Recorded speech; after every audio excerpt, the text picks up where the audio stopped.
State attorneys general are accusing the popular app TikTok of mislabeling and misrepresenting the safety of their own app in order to get around laws designed to protect children from harmful content. Now they're getting sued.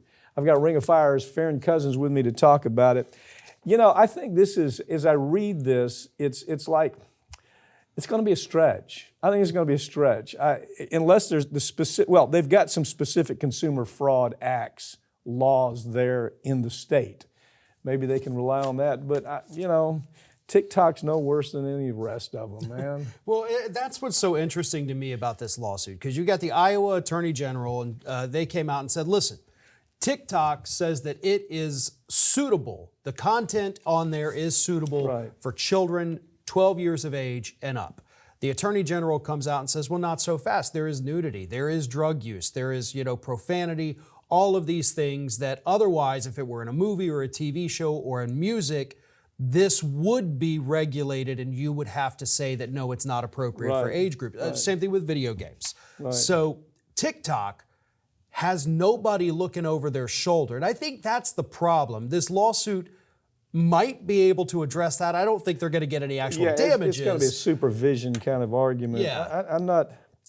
Okay, so, but really, what about Google and the people that ultimately are at the top of the food chain? Don't they have responsibility here? I mean, if this is really a lawsuit, I mean, the women dancing provocatively, thong bikinis, button crotch shots.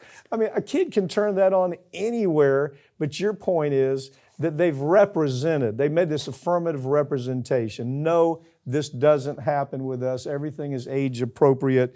Talk about, marijuana, hallucinogenics, all this stuff that a child can look at.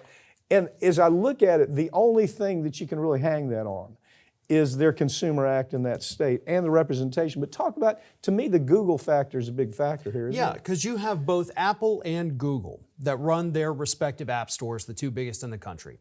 And what they do is they say, okay, you've got an app, wonderful. Why don't you tell us who this is suitable for? We'll take your word for it, slap it on there so parents can see, oh, this is 12 and up, you're 12 and up, here you go. But the responsibility to me doesn't necessarily fall on TikTok.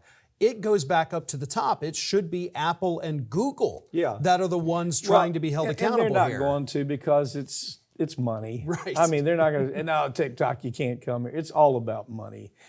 So this case probably isn't going to go anywhere unless there's some, I can see it maybe settling with some kind of mild kind of agreement between the AG and the state, but I'm just not seeing this as a real case. No, it almost seems like it's a confusion of some of the legitimate cases that are out there against TikTok and other social media companies. This stuff is protected by 230. Right. Yeah. Iowa says, hey, let's get in on this, and then they just miss the field goal on it, and it is what it is. Yeah, I think kids can find most of the stuff that they're complaining about anywhere.